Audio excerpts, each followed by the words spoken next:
ओम। सभी मित्रों को सादर नमस्ते। आज हम यहाँ पर अंडमान निकोबार द्वीप समूह पर हैवलॉक द्वीप, जिसे स्वराज द्वीप भी कहते हैं, इस पर राधानगर बीच से एलिफेंटा बीच की तरफ जा रहे थे तो बीच में हमें सुपारी का बाग दिखाई दिया। बहुत सारे पेड़ सुपारी के लगे हुए थे। यहाँ के स्थानीय लोग सुपारी तोड़ रहे थे। इधर ये सुपारी इकट्ठा माता जी कर रही हैं। ऊपर अभी आप देखेंगे पेड़ों पर सुपारी लगी हुई है, पीले इनके फल पके हुए हैं। बहुत ज़्यादा मात्रा में इस द्वीप पर सुपारी का उत्पादन होता है। ये जो सुपारी है, इसके अंदर की जो गिरी है, उसका प्रयोग आप सब हम करते हैं। तो सुपारी के प्रयोग से लाभ और हानियाँ अनेक प्रकार के से हम इनका प्रयोग करते हैं। सुपारी को बहुत पवित्र माना जाता है, परंतु इसके लाभ कम हैं, नुकसान ज़्यादा है। सुपारी के अत्यधिक प्रयोग करने से जो सुपारी प्रयोग करते हैं, सुपारी एक ऐसा पदार्थ है जिसको शरीर डाइजेस्ट नहीं कर पाता, पचा नहीं पाता और ये शरीर से बाहर नहीं निकलता, और इसके कारण मुख में अनेक रोग हो जाते हैं। मसूड़ों का अल्सर है, गले का कैंसर है जिसको घेंगा कैंसर कहते हैं, मुख का कैंसर है, वो सुपारी के कारण हो सकता है। इसके अलावा ये ब्लड प्रेशर को, बीपी को हाई करने वाला एक पदार्थ है। इसकी जो तासीर है, प्रकृति है, वो अत्यंत गर्म है और अम्लीय है।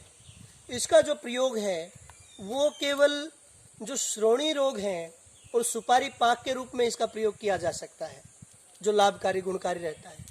किशोरों को इसका जो प्रयोग है, वो किशोर अर्थात जिनकी आयु 13 से 19 वर्ष के बीच में है, उन्हें इसका प्रयोग 5 ग्राम की मात्रा में एक बार करना चाहिए, दिन में 2 बार। वो सुपारी पाक का। सुपारी पाक क्या होता है?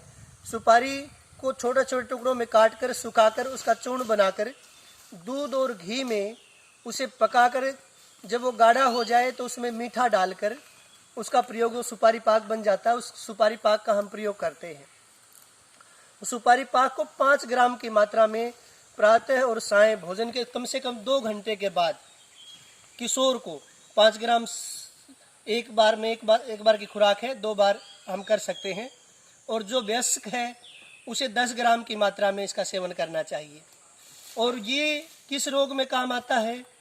जिनको श्रोणी रोग है। श्रोणी अर्थात पेट का नाभि से नीचे वाला हिस्सा जो है, इसे श्रोणी कहते हैं।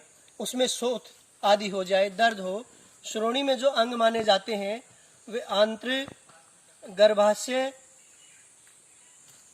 और अंडाणु जो भाग है उसे आंत्र अंग कहते हैं। उनका जो दर्द है उसे पेल्विक दर्द बोलते हैं। इन अंगों में जो भी कोई दर्द होता है, चाहे आंत में हो, गर्भाशय में हो, आंत्रोशय में हो और या अंडाणु में हो, उस दर्द को, उस पेल्विक दर्द को वो सुपारी पाक समाप्त करने वाला है। और इन अंगों में कोई शोथ आ जाए, सूजन आ जाती है, तो उसके लिए सुपारी रामबाण औषधि है। और सुपारी का पाक का जो प्रयोग है वो गर्म दूध के साथ, गाय के दूध के साथ करें। और गाय का दूध न मिले तो आप गर्म पानी के साथ इसका प्रयोग कर सकते हैं, परंतु फिर भी किसी चिकित्सक की सलाह से इसका प्रयोग करें। इसको खाने से नुकसान ज़्यादा हैं और फायदे बहुत कम मात्रा में हैं, तो आप इसका सावधानी के साथ प्रयोग कर सकते हैं। सब मित्रों को धन्यवाद, सादर नमस्ते। इति ओम शम।